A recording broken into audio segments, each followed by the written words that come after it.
고린도 후서 1장 19절에서 20절입니다. 신약성경 286쪽입니다. 고린도 후서 1장 19절에서 20절 286쪽. 자, 그럼 신약성경 286쪽.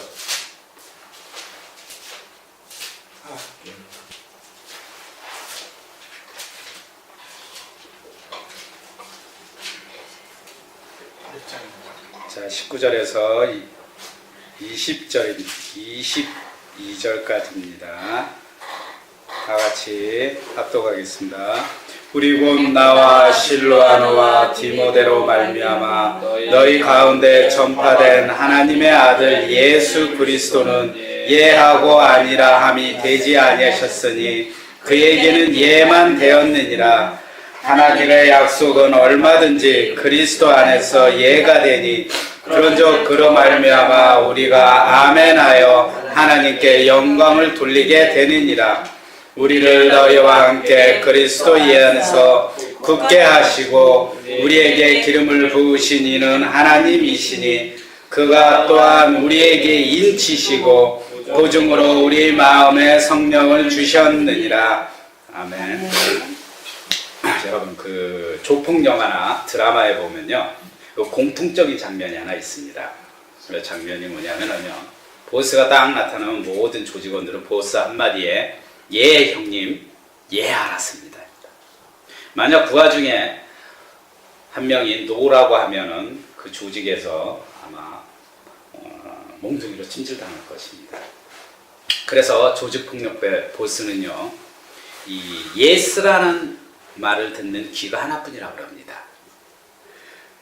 그러나 군자와 또한 리더자는요, 노라는 말을 듣는 귀까지 포함해서 귀가 두 개라고 합니다. 우리 생활에 보면은 오늘 말씀의 주제가 예스냐 노냐.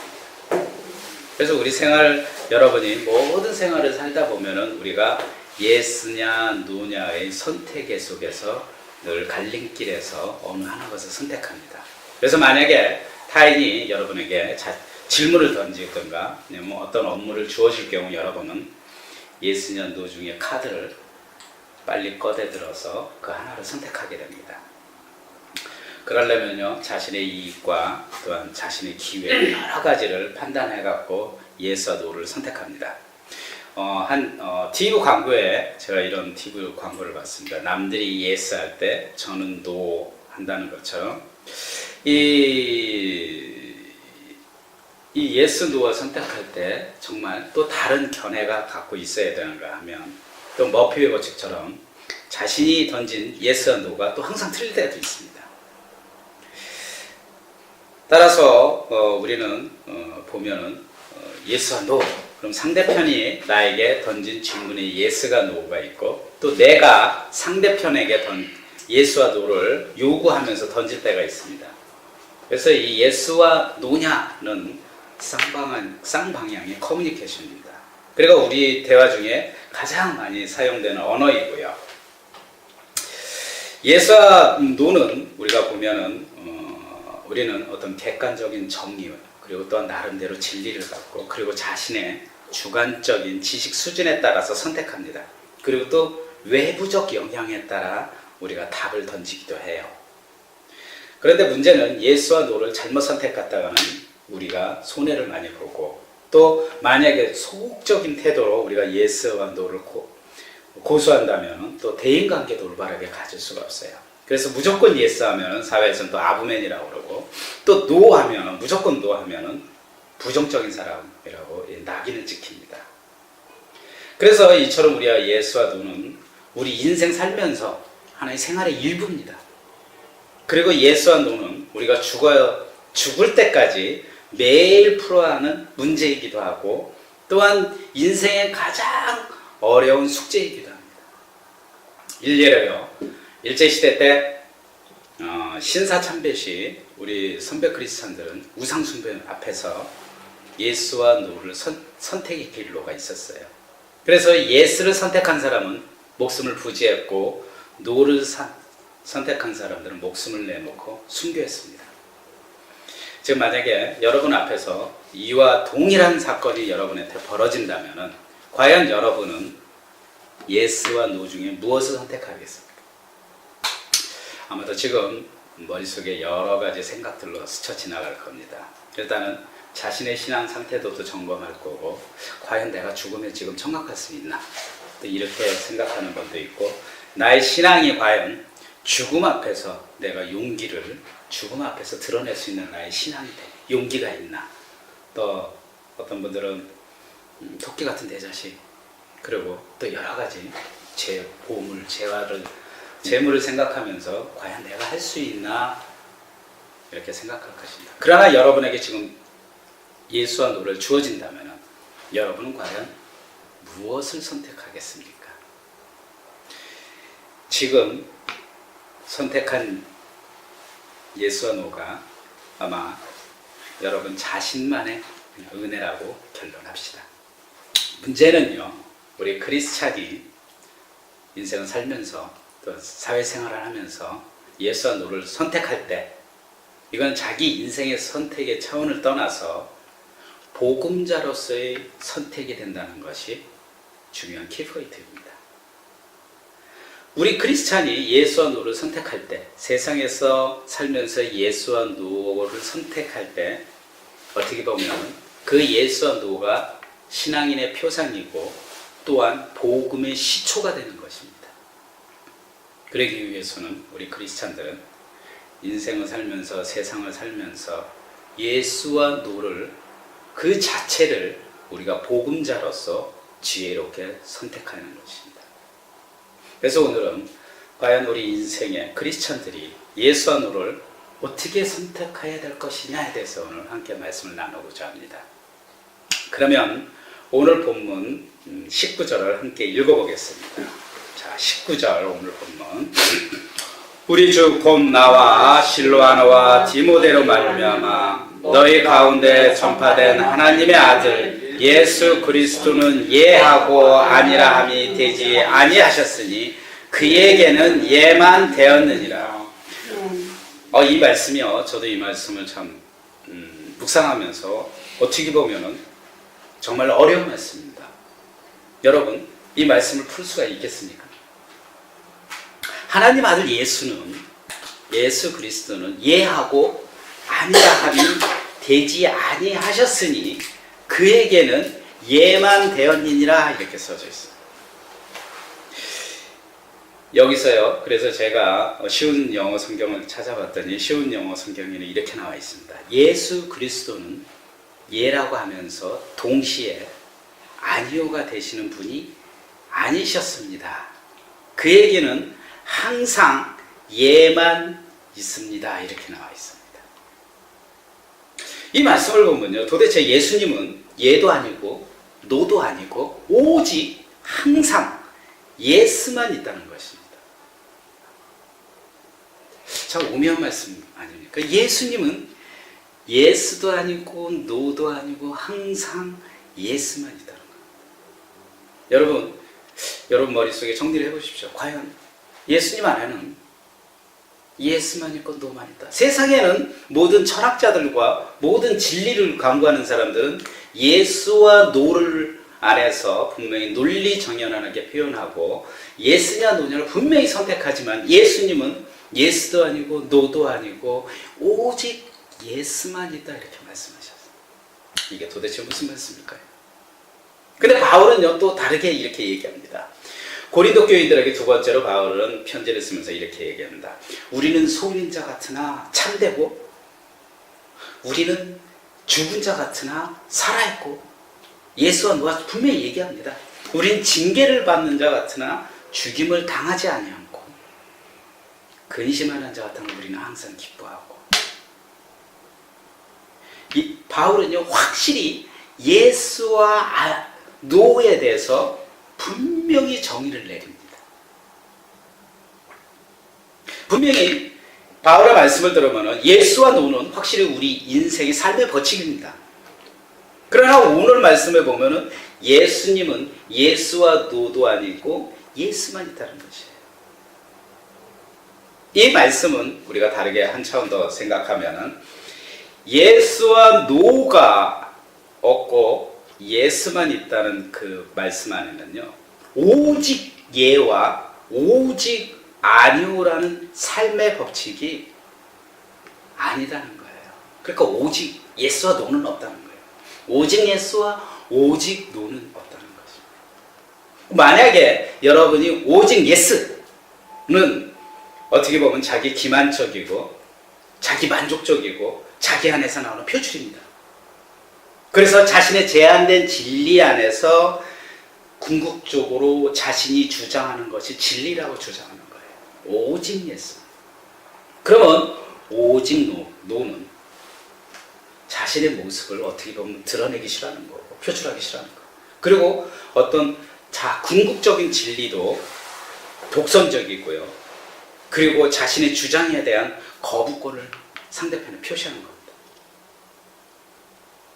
그러면 예수 안에서 우리가 예스도 아니고 노도 아니라 오직 예스만 존재한다. 그 말씀은 뭘까요? 그 말씀 안에 분명히 진리가 있기 때문에 우리에게 뚜렷한 전달하는 메시지가 있기 때문에 예스도 아니고 노도 아니고 오직 예수만 존재한다. 이 말씀을 보면요, 예수님은요 분명히 하나님이십니다. 하나님의 몸으로 인간에 태어나시고 하나님의 몸으로 세상의 만왕의 왕이시고 세상을 다스리는 분이십니다. 그럼에도 불구하고 예수님은요 십자가의 죽음 사건을 통해서 노를 정복하신 거예요. 십자가의 죽음 사건을 통해서. 어떻게 보면요 영원한 삶의 근원이신 분이 예수님이세요. 영원한 진리의 표상이 예수님이세요. 그런 분이 죄인으로서 십자가의 죽음을 통해서 노무라는 아래에서 죽음을 맞이하신 거예요. 그것이 어떻게 보면은 예수님이 예수와 노를 넘어서는 동기가 된 겁니다. 죽음을 통해서. 그래서 예수님은 그 죽음을 통해서 노를 넘어섰지만 노를 넘어선과 동시에 부활의 사건을 통해서 예스를 초월하신 거예요. 부활의 사건을 통해서. 이것이 예수님께서 예수와 노가 없고 최종적으로 예수만 있다는 것은 부활의 사건의 메시지를 완벽하게 이루신 겁니다. 그래서 오직 예수 그리스도는 그리스도와 예수와 노를 넘어서신 분. 그래서 예수만 존재한다고 그렇게 말씀하십니다. 그래서 예수 그리스도 안에는 예수와 노가 아니라 오직 예수만 존재하는 실제하신 예수님, 그 부활의 사건을 통해서 존재하시는 예수님, 그분이 예수로 세상을 완벽하게 만들어 놓으신 겁니다. 우리는 이 말씀을 통해서 우리 크리스천들은 예수께서 이뤄놓으신 예수도 아니고 노도 아닌 예수의 완벽성을 통해서 우리 삶의 신앙의 지표와 삶의 지혜를 얻어야 됩니다. 예수께서요 십자가의 사건을 통해서 노를 정복하신 사건은요 그 안에 예수님의 진정한 겸손을 찾아볼 수 있습니다. 그 사건 안에 예수님은 세상을 창조하심에도 불구하고 세상을 다스림에도 불구하고 예수님은 십자가의 죄인으로서 낮아졌다는 거예요. 이것이 진정한 예수님의 겸손한 모습입니다. 그럼 진정한 겸손은 뭘까요? 바울은요 자기보다 남을 낮게 여기는 사람이라고 말했습니다. 지금 다른 사람들의 이야기를 듣고 또 예수와 노 선택하는 것이 아니라 먼저 자신을 낮추는 것입니다. 그래서 우리가 예수와 노 그것을 우리 사건 상황 속에서 우리 앞에 선택 카드를 주었을 경우는 먼저 우리 자신을 낮추고 아주 낮추고 그럼으로써 우리가 예수와 노를 선택하라는 것입니다. 이것이야말로 오늘날 크리스천들이 세상에 살아가는 방법입니다. 이것이야말로 오늘날 크리스천들이 세상에서 모범적인 그리스도인이 되는 거예요. 이것이 또한 우리 크리스천 신앙의 기본이 되는 것입니다. 우리가 세상에 살면서요, 과학과 의뢰 사이에 늘 항상 존재하게 됩니다. 어떨 때는 갑의 존재도 될 수 있고 어떨 때는 을의 존재도 될 수 있습니다. 그러나 우리가 갑의 위치에 있다고 하면 우리는 갑의 위치가 아닌 을의 위치로서 낮아져야 한다는 거예요. 또한 특히 우리 교회 내에서도요, 우리는 예스와 노를 잘 구별하여 사용해야 됩니다. 첫째로 어떤 크리스천은 예스와 노의 선택을 아주 극대화시키는 분도 계세요. 그러니까 자신이 선택한 예스가 일이 잘 되면 하나님의 축복이라고 막 얘기합니다. 그리고 자기 신앙이 너무너무 하나님 앞에서 높다고 자신이 교만하고 다녀요. 또 어떤 자신의 교회 내에서 노를 선택하신 분, 그 노로 선택해서 일이 잘못되면요, 하나님이 진로하셔서 하나님이 나한테 벌을 내리는 것보다 그리고 나서 죄의식에서 벗어나잖아요. 매일 하나님한테 나가서 기도하며 자신이 너무너무 하나님한테 잘못하고 맨날 기도합니다. 이 교회 내에서의 잘못된 예수와 노는요, 문제는 뭐가 심각하게 발생하냐면 우리 신앙이 기복신앙인으로 전락한다는 거예요. 그리고 두 번째로 우리가 신앙의 겉면에 있어서 신앙인들 사이에 너무나 예수와 노를 주장하는 거예요, 상대편에게. 우리 교회 나가면요, 되게 그런 얘기들 많죠. 술 먹지 마라, 담배 피지 마라, 새벽 예배나 금요철에 잘 나와야 된다, 예배 시간에 일주일 주일 예배 꼭 지켜야 된다, 빠짐없이 지켜야 된다, 11조나 건축 헌금, 헌금 생활 철저히 한다, 이렇게 남들에게 많은 얘기들을 해줍니다. 어떻게 보면요, 우리 크리스천들은요, 자신의 신앙에 선을 그어놓습니다. 이렇게 쫙 선을 그어놓고 이걸 갖고 남에게 조언을 합니다. 이것이 예수다, 노다. 그리고 이렇게 해야 된다, 이렇게 말씀을 합니다. 만약에요, 이렇게 못하는 사람들을 보면 상대편에게 이런 신앙을 규칙을 따르지 못했기 때문에 당신 믿음이 약한 자라고 또 평합니다. 그리고 또 비난도 하고요. 그러면은 진짜로 믿음이 약한 사람들은 어떻게 신앙생활을 계속할 수가 있겠습니까? 믿음이 약한 자분 중에 어떤 이들은 정말 그래서 상처를 받아서 떠난 사람도 있고, 또 어떤 사람들은 시험에 들어서 신앙생활에 회의를 느끼고 또 아예 교회를 그냥 떠나버리고 등지고 아예 신앙생활도 포기하는 사례가 있습니다. 그래서 로마서 14장 15절에 만일 음식으로 말미암아 내 형제가 근심하게 되면 이는 너가 사랑으로 행하지 아니함이라.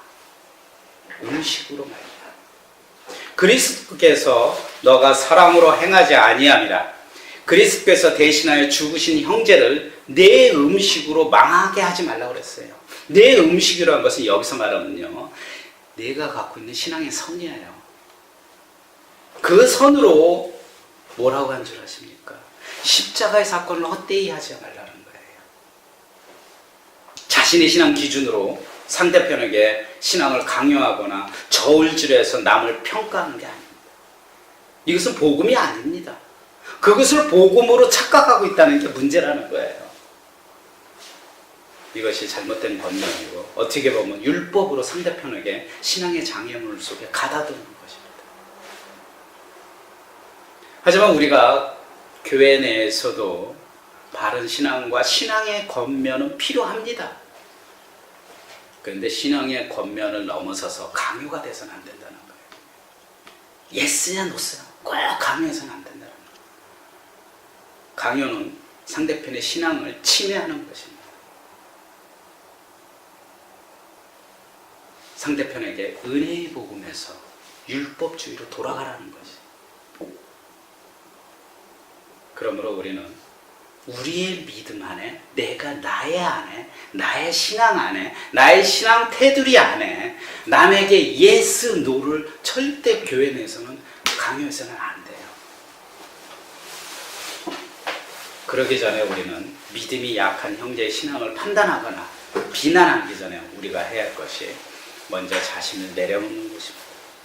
자신을 내려놔야 돼요. 그리고 신앙을 세워주기 위한 격려와 권면이라도 먼저 주님 안에서 행해야 된다는 거예요. 주님을 버려놓고 자기의 신앙을 드러내고자, 자신의 믿음을 드러내고자 권면해서는 안 된다는 거예요. 그리고 더 나아가 상대방에게 신앙을 권면할 때는 강요로 느끼지 않도록 먼저 자신을 낮추고 또 낮춰서 지혜롭게 권면을 해야 된다는 것입니다. 여러분, 가정에서도요, 신랑이 능력 없고 부족하다고, 돈이 못 번다고, 뭐 한다고 신랑 자체를 예스로 노로 완전히 갈게 선을 딱 걸었습니다. 우리 신랑은 어떻고? 그래서 여자들이 아파트에서 뭐 만나서, 아니면 여자들이 커피숍에서 만나면 남의 신랑은 어떻고 우리 신랑은 어떻고 신랑의 선을 아주 정확하게 한다. 그럼 그 신랑이 어떻습니까? 저울질 하다 보면 우리 신랑은 점점 밑으로 내려갑니다. 남의 신랑은 높아 보이고. 그럼 신랑 얼굴 보면, 저녁 때 퇴근하면 신랑 얼굴 보면 어떻습니까? 왼수 같아요. 저 신랑 딱 보면 놉니다.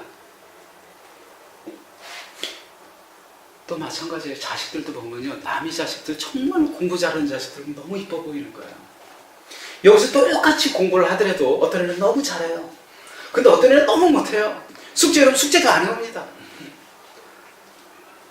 그러면 쟤를 보면은, 저의 그 자식을 보면은